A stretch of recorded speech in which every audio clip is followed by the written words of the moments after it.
All right, hi everybody. It's me, Bonkai922. I'm with Anime Rick and Shotred. We're gonna do a Game of Thrones, I guess you could say, preview from the special that aired on HBO for season 4. I'm really stoked. It looked incredible. That last scene, oh, unbelievable. What'd you guys The think? hype is over 9,000. I'm just saying. I don't know, man. Them dragons, man. They big. They big now. I They said, they are big. I think they've been feeding them dragons bodies and shit. You know what I think it is? I think just obviously grow faster than because I mean technically if you go by the time frame, the dragons have only been alive for I don't think it has a Maybe a year. yeah maybe a year has passed since from season one to now. It within Mm, their time frame. I mean that's one thing Game of Thrones kind of lacks on is amount of time that's passed. I remember Larry in his review of season three premiere. That was like his biggest complaint. There was no structure of how much time has passed between season two and season three. It would appear that that like exactly picked up right after, but then other things kind of lose that. So No, yeah, I see what you're saying. But as far as that, you can kind of tell how much of a difference it is. It's not that much of a big difference, but you can see like sometimes it's passed between certain parts of the story. right. mm. I mean, well, the thing that got me was when they were talking about Tyrion, and he says he's always in trouble in this season, and I was like, wow, this is just incredible. I'm not surprised, because it goes back to season three. Yeah, Tyrion in season three was in a very vulnerable position because yeah, up till then, he always had an ace up his sleeve. In season one, he had, he really wasn't in the thick of things, but he was able to buy. He basically was able to buy himself out of that situation when he bought Braun. yeah. Season two, he was the hand. Hmm. He was only second only to Joffrey and Cersei. Hmm. But that was all taken from him at the end of season two. In season three, he was at the mercy of his father, and basically he's as a bookkeeper now. So he has no pull, no power. I mean, all he has is the help that he buys. All his wild men, they were sent away. All he has is Braun. Yeah, And let's face it, Braun is not. Braun is that dude, type of dude. You know, you got a Super Nintendo and he's cool with you, but then your homeboy down the street, he's got a PlayStation, and Braun's like, "Deuces, I'm going to play some PlayStation." You know what I mean? He's yeah, gonna go to the highest bidder. If Cersei was to come to Braun, and be like, "All right, my brother's giving you 100 gold dragons. I'll give you 1,000 gold dragons to be on my side." What do you think mm, Braun's gonna do? that's true. No, yeah, you So got that there. But the one thing that you have to notice is Braun is always a wild card. yeah, You wouldn't expect what he's going to do. I mean, granted, one thing that does, get him his loyalty is money, but sometimes in certain things and situations, depending how he feels like it, he probably yeah, may he's help very you out unpredictable as well. Very true. or stab you in the back and the other. But like Tyrion's in a very vulnerable spot, and I think even more so than ever, especially if they ever find out about Shay. Oh my God! Wow. If they ever find out about Shay and the connection that him and Tyrion has, what's questioning me though, like I mean, but being married to Sansa kind of puts him in a safe zone with his dad at least because that's how they have hold of the North. Is Yeah. because to their knowledge at least, because they don't know Bran Rickon's alive. Hmm. So to their knowledge, by Tyrion marrying Sansa, they have the North. So Tywin's not going to let anything. Honestly, Tywin's not going to let anything happen to Tyrion in that sense, Yeah. because the North obviously is very important. Yeah. So honestly, it's going to be Cersei. I think it's going to be fucking with Tyrion, if anything, Hmm. and put him in his trouble and stuff and whatnot. Plus, I think it's the the weight of having to balance the Westeros' checkbook. I mean, that's got to be a handful. Yeah. And I was also thinking about something else, Rick. It was I forgot her name, the one that was with Jamie in last season. Oh, Brienne. Yeah, Brienne. she Mm-hmm. said the actress said that there's a scene where she bites someone's ear off, and Look, Brienne is like the female hound. Just is a bad bitch. yeah, Look, it's the truth. She is Casca. Okay, she's a bad bitch. yeah, Shit, she could probably take Casca. I'm just saying. I was going to say to anybody listening to this, if you don't know who Kosk is, check out Berserk. That's all I got to Yeah, say. check out Berserk. Check out my reviews of Berserk. Little self-hoeing. But no, Brianna's a bad bitch. I mean, she really is, and that doesn't surprise me because, like, I don't know what role Brienne's gonna play. I don't know if she may join the Knight's Guard, which under Jamie. Who I don't really know what Brienne's gonna play. I have no predictions for what Brienne's gonna play. You know, I was gonna say, Rick, I was just about to talk about that because you see a scene when they were foreshadowing for the next season where you see her joining the Night's Watch, where Jamie gave her like not the Night's Watch, but the Night's Guard. Night's Guard, guardsman. It's hard to get tongue tied with names. But as far as that, you see her probably end up joining with that because you see Jamie coming out with the special type of armor for. Yeah, that armor was tight. That armor was nice. Mm-hmm. But I think Jamie's definitely gonna be given the position of head. This I don't know what the official title is, but I think it's the same position that Lord Barristan had, when he's like the head dude, the head knight. Yeah. That's what I think Jamie's gonna take control. But also, we see Jamie's obviously gonna have to learn to fight with his other hand now because he can't. Like, his sword hand is what hand did he lose? The left or the right? I don't quite. I think it was his right. Yeah, because that's his sword hand. That's his sword hand. So now he has to learn how to fight with his other hand, which is going to be a challenge, I guess. With being that he's primarily left-handed. And it looks like Braun's training him. Yeah. Which is really interesting. Because from what I can tell, I think he might not only have to learn that, but who knows? He probably might get a prosthetic arm. Who knows? No, he's going to get a prosthetic arm. Yeah, he gets a. Do you think Game of Thrones has active working prosthetic hands? That's just I think that's going to be for decoration. Yeah, it's because they show him when they show him in the scene. He has you see his right hand. It's just this gold hand. Yeah, they showed it in the trailer too. Yeah, so. Yeah, but I thought it would have been kind of cool though if he just put a bladed hand on it. Yeah, that would have been like on some Captain Hook shit. But no, and then like I said, I really hope they do some interesting interaction between Jamie and Joffrey. We did see a little bit of that because we saw that one scene in the trailer, and then in the side behind the scenes thing, we see after Joffrey's talking smack to Jamie, which was interesting. I'm really interested in how that dynamic's going to work, just because the rumors Joffrey is heard, and he even confronted his mom at one point in season 2. And now Jamie's here. I wonder if they're going to address that, and I'm really interested if they do or not, and what kind of interaction those two are going to have. Well, from what we saw from the foreshadowing of that season, it seems like and it's just for get into a conversation talking about it. Yeah. Yeah. How they feel about how their son, becoming really ruthless around the whole realm. Mm-hmm. By the way, I love the question about Joffrey. Are there any redeeming qualities to Joffrey? No. No. Well, yeah, the character, he's been too far gone. I mean, yeah, no way to redeem him. But what I was going to ask is how you feel about the whole. Let's talk about Miss Queen of Dragons. How you feel that you think that she's going to have a really good major downfall in this next season? I think all right. The actress Emily Clark dropped the line.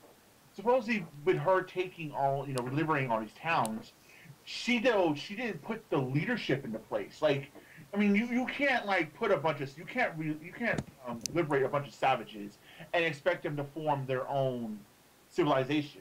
They're good. They are savage in the end.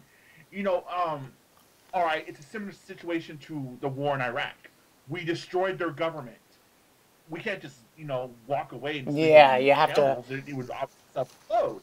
That's what she did. She destroyed their government, and she didn't put another government in place to organize it all. And now you have, a freedom frenzy, and I think that's going to be the struggle. She's got to learn how to control all these, variables that she's unleashed upon herself and take responsibility for that. And, that's where I think that line comes into place where she says, either they're going to learn to live in my world or burn in the old. Yeah. They're going to have to learn to live under her rule, how to be civilized, how to, be civilized, basically. I don't know how else to put it, but I think that's what she needs. It's not so much, obviously she's going to have to learn how to have a much more sterner hand, but I don't, now that I look at it and now that foreshadowing thing, it's not necessarily her being corrupted. It's actually the exact opposite in a sense. But I mean, sometimes as a leader, you have to make unpopular decisions. That's just a fact. So what the initial thoughts of what was foreshadowed in the trailer are not true. I don't think she's going to be corrupted. I think she's going to have to learn that she can't always be nice. I agree with that notion too. I mean, you can go to a philosophical thing if a person has to do evil to tame good, but the whole thing of what I see from her is it's going to be like she's going to have to learn a hard lesson on how to deal with, being a ruler as far as training, people to, join this society that she has made now. Because it seemed like she was going to make it as an open, do whatever they want, but that resulted with a lot of chaos since this came from people who never had a system. They were slaves. And then of course there's the balance of how the dragons play and everything. Like the dragons are not babies anymore. They're fucking massive. That goes more to a metaphor because those are her children to her because you gotta remember Daenerys cannot have children because of that curse. She is unable to bred a child. Wow. She cannot have children. Yeah, that curse, it didn't just kill the baby she was carrying. She cannot have children. She's barren. So those are her children. And I think now it plays more into a motherly metaphor where you have to know when to give your children space, when to let your children go. You know what I mean? Yeah. Mm-hmm. But then you have the other hand where those are her ultimate weapons. They're not just her children. I mean, because like to Jorah and Lord Varys, those are the trump cards to take Westeros. So it's like you can't let them go too far because when the time comes to go, those are our nukes. We need those. Yeah. So it's a lot of different variables with Daenerys. I think it's going to play. I'm hoping she gets a lot more screen time. Yeah. Like she did in season 1. Like give her that much screen time, if not more, because that needs to be properly developed. Especially we're only working with 10 episodes. Mm-hmm. I can see them doing that later on, but not at the beginning. But as far as her with the dragons, I think they're more like becoming more like wild animals since they're like more older now. I don't think they're not going to follow by her command. Well, you ever think that she could be possible?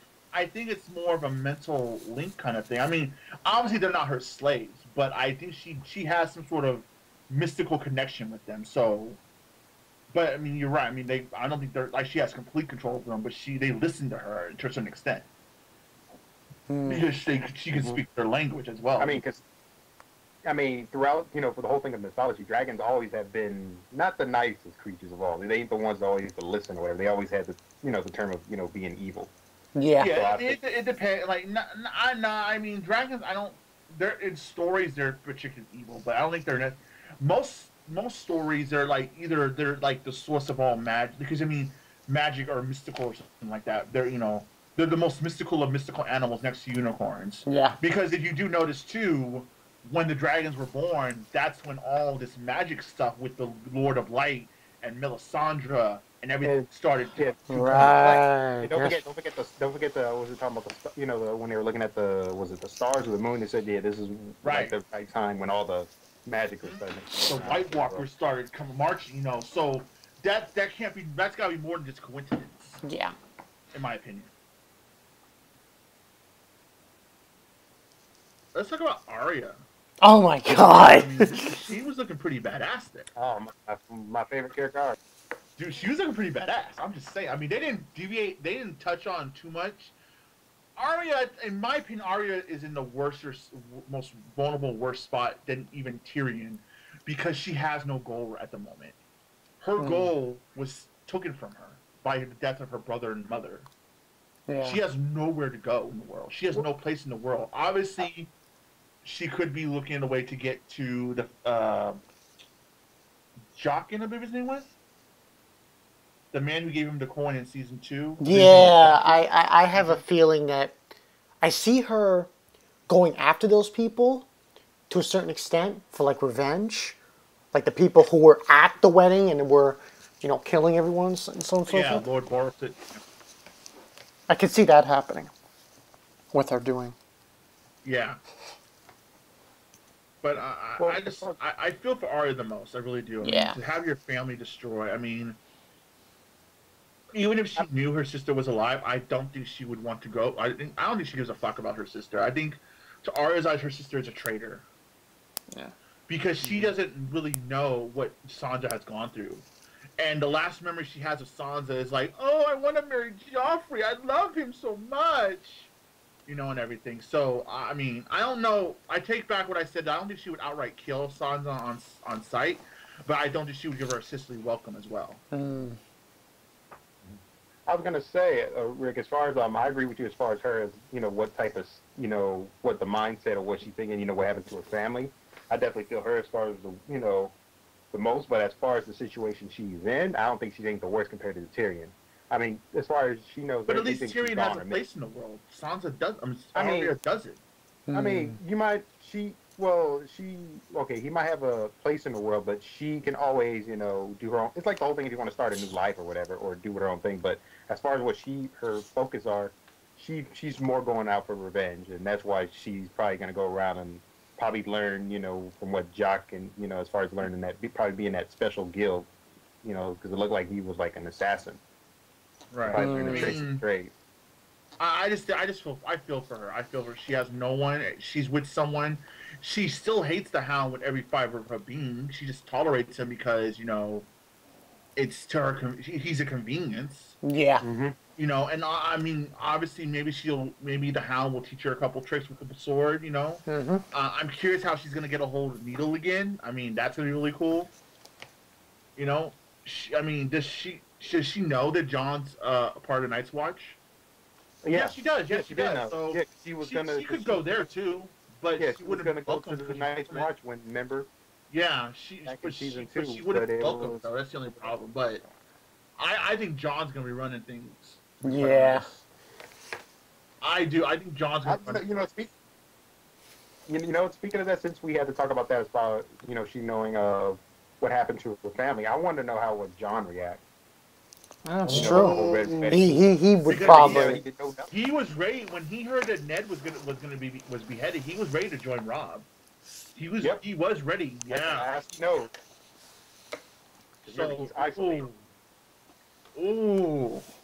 yo, John's gonna flip his lid. I mean, it's obvious John's still gonna stay at Castle Black because by what we see, because the code. Yeah. The feels. Because he was closest to Robb. Like that was like it was like with Jamie and Tyrion, it was Robb and John. That's gonna be hard. That's gonna be a hard pill to swallow for John. They were they were brothers. Yeah. Yeah. They loved each other like brothers, even though the whole bastard thing. But that was Robb. That was Robb's brother, and that was John's brother. They were brothers. They accepted each other. Catherine, he'd be like, also, I was gonna say not just him. He'd be like, fuck no, Catherine. She was mean to me anyways. I was gonna say not just him. Imagine what Robb's friend is gonna feel when he learned that his friend is dead. Yeah, but dude, that kid Ramsay. Oh, that dude's a fucking psychopath. Did you see that scene where he came out all covered in blood? That dude is a psychopath. That dude is still gonna be fucking. And he's still. What else could he do to Tyrion? I mean, Tywin, Theon, getting tongue-tied. What else could he possibly do to Theon? Well, now? he just cut off his little man, so I don't think he could get any worse than that. I mean, well, damn. That dude's couple dragon coins short of a pouch. Yeah. I just still trying to figure out what was why they still had Theon, anyway. That's the whole major thing I'm trying to figure out. I don't know what they could do with him. I wonder. I mean, because they really didn't touch on why this dude was so obsessed with torturing Theon to the utmost fullest. Because even his dad, Lord Bolton, that's Ramsay's his son, was saying he went too far. So I mean, they never really touched on that. Like, what is this? Is he just psycho, and just loves to work a little too much? I'd probably go with that. He probably just like, hey, I'm gonna do this, just for kicks or whatever and shit. Yeah, shits and giggles. Yeah. One thing I really did like too, I mean, that I always find interesting is this. I love the exposition on. I mean, this is just because I love behind the scenes shit. but I just loved, the insight and whatnot. The questions they did. It was really nice to get each, actor and actress's perspective on what they really enjoy from the show, and it truly does show that the cast really does love what they do with this show. It really Oh, of does, course, yeah, and I definitely. think that's what Totally. makes Game of Thrones so good. Is that when you no, I don't think all shows have a passionate cast, and obviously it helps when you have great content as well, though. Hmm. But Game of Thrones is definitely one of those shows, like Breaking Bad, like Dexter. They do have a really passionate cast. They deliver great content. Dexter for the most part, except for the last couple of seasons. But I really did enjoy their insight and whatnot, and even them having like their own personal favorite characters and whatnot. That was really cool in this thing too. Yeah. Yeah. Because when it comes to like a show like Game of Thrones, when you have like very actors that put a lot of work into it, you really do see it when as far as their acting Hmm. Hmm. on the whole show, and that's what I think as far as Game of Thrones, that's what one of the good things it puts to the table, and as far as that and the story itself when it used from the material of the books. Hmm. Just to touch on some of the questions, like, so what are your guys? What do you think is one of the saddest moments in Game of Thrones so far? Uh, Oh, last season or No, of just all in general, time? the whole, all three seasons in general. hmm. Well, besides the red wedding, we know how that is. Was that really Um, sad though? I mean, yeah, it was fucked yeah, up. It was it was fucked red. up. Yeah, It was for me. It was fucked up. It was shocking. It was a lot of things. it was Sad, amazing. sad, sad moments. I would say Ned, probably. Ned's Same. death. Yeah, Yeah, I was Yeah, gonna say. I would say that because I remember they because did that really cool that really cool shot, overlay shot where they like kind of like panned over and they had the sky in the background. Like he knew, for a second, and then it was like right before Joffrey was like off with his head. And I was yeah, like, you fucking prick. For me, it's actually season three.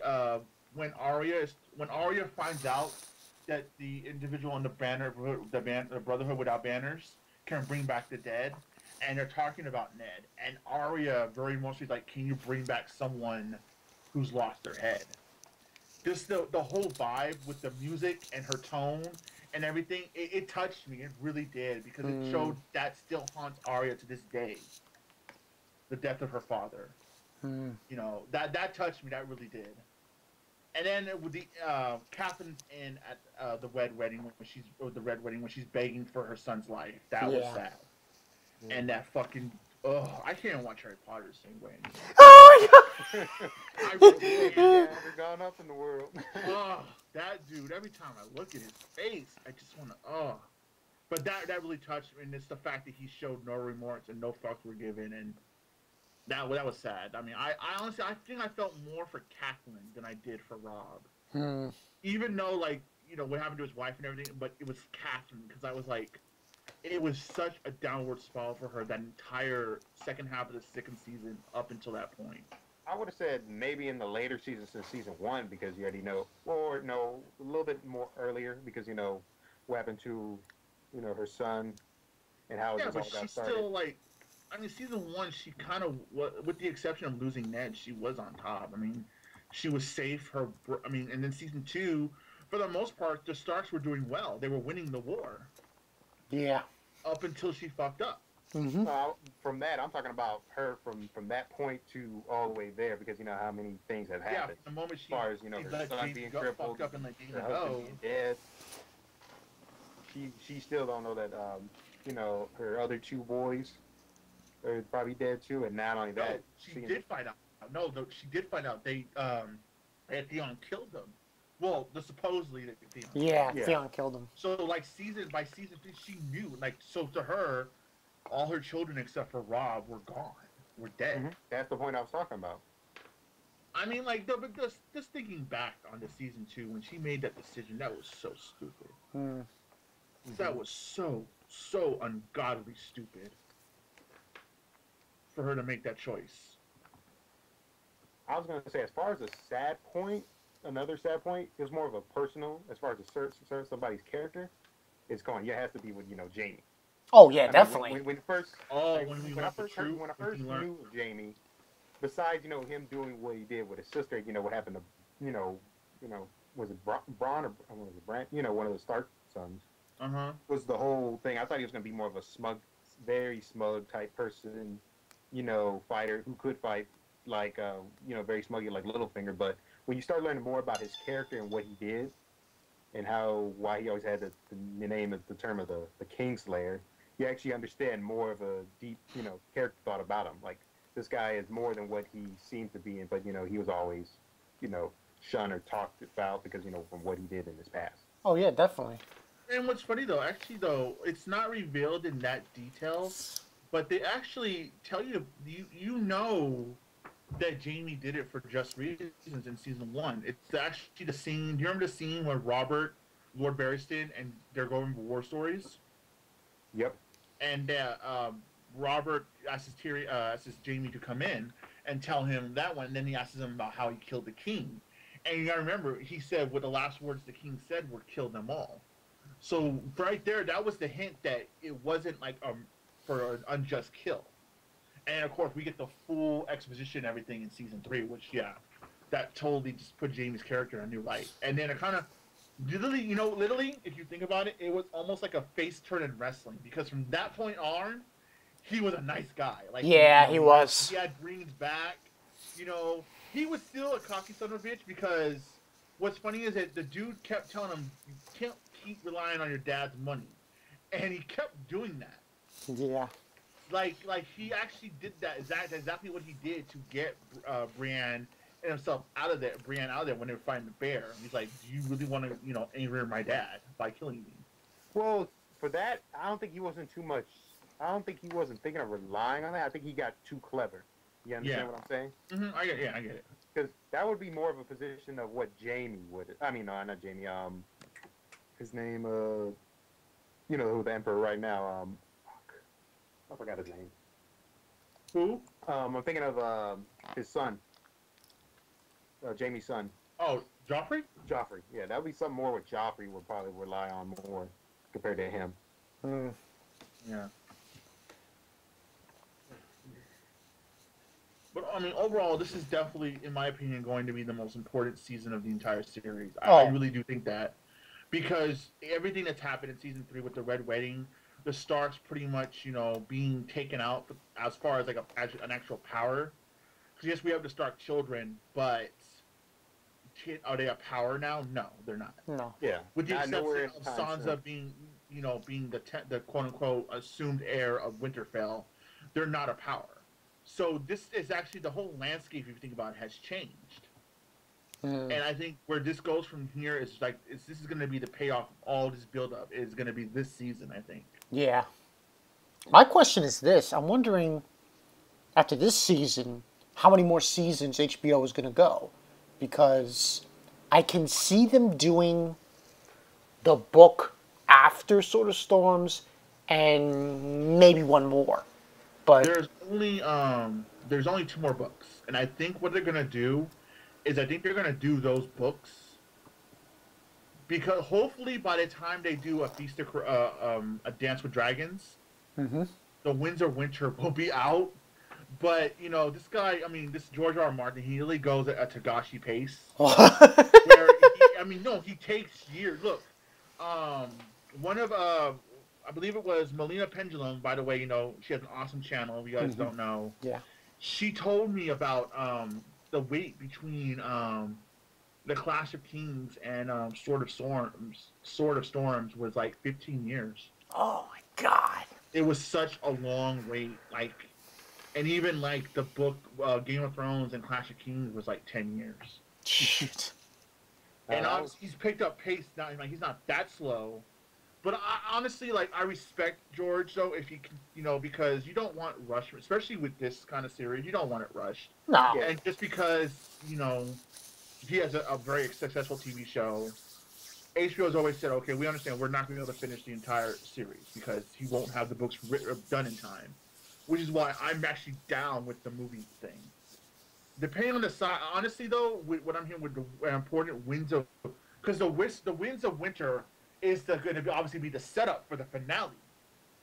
I would like the last two books to be a trilogy, each. Yeah. Because I, like I I was agree. talking to Zoro, and I was telling him about it'd be 2 weeks per book, and even Zoro's like, well, if you think about it, that's still not enough content, enough time to put the content in, because you think about it, it takes 10 episodes to properly do the books. How can they do the books properly like that as far as quality and getting everything into movies? So I say a trilogy. Hmm. No, I agree with you. Because if It you think all about it, if you depends. do a 3 hour movie each, that's 9 hours. That's 9 episodes of Game of Thrones. Yeah. So I think that would be perfect. That's what I would want to see happen. I mean, the only problem that has always been as far as doing this type of thing is who's running it and how is it going to be performed and all that because Yeah. Personally, I want to see the same team do the movies. yep. I I want mean, to see the same exact team do the movies, and I want the same cast in the movies. as far as what Just HBO's better company can production do, values, which I mean isn't that the Game of Thrones production values. But the problem is though, like a lot of times though, is with budgeting. Like yeah. with these movies, budget should not be a problem. Hmm. No, I was thinking this because since they're doing it for the movies, I think they're going to have even more money for their budget compared to what was for Yeah, the. budgeting Yeah. should not be a problem because like honestly, that's why Blackwater was kind of they had to cut a couple things out of Clash of Kings to do Blackwater properly. Like it was like a like all right, we can't do this, but we're gonna do Blackwater the best possible way. Hmm. And that's also why the die wolves are not as prominent now because it's either die wolves or the dragons, one or the Yeah. other. Take your pick. Well, yeah, because that was their problem. They didn't have enough money to do as far as CG or do a lot, show more of the prolonged, fights in the And show. what I heard, the die wolves are even bigger than they are in the books than they are in the show. Shit. That's what I heard. Not 100% sure. I've only read the first book. Hmm. Yeah. As far as that, if they do make a movie, I hope that it's run by the HBO team because if it was done in a Hollywood sense or certain other things, they want as people who seen a lot of movies, you would know that Hollywood like to tend to do certain things Yeah. how the way they want to do with the show or Yeah. the way they run it. The And only, sometimes the they only just directors outside of the original casting I would trust would be Peter Jackson or Guillermo del Toro. Yeah. Those Because they're the two. only ones I would truly, absolutely trust to do. They do fantasy the best in Hmm. Hollywood right now. Peter Jackson does fantasy better than any director on the market, and I'm a Christopher Nolan fanboy. But Peter Jackson is the master at fantasy. Yep, Hmm. represent. Peter Jackson always, when you see his work, being played out when he does his movies, he always does it well. Exactly. Yeah. He put a lot of heart and soul into it. Hmm. But with that said, do we have anything else we want to cover? I think we. No, not much. I actually, I was just going to mention, Rick, about what you said about the movies. If they pull that off, that would be amazing. That really would be No, amazing. yeah, absolutely. And I want a trilogy of book. I want a trilogy of books. Yeah, that would Same. definitely work. Yeah. Content in the books to do a trilogy of each. I think because especially the Winter, they can't fuck up the Winter because obviously the Winter is the setup for the finale.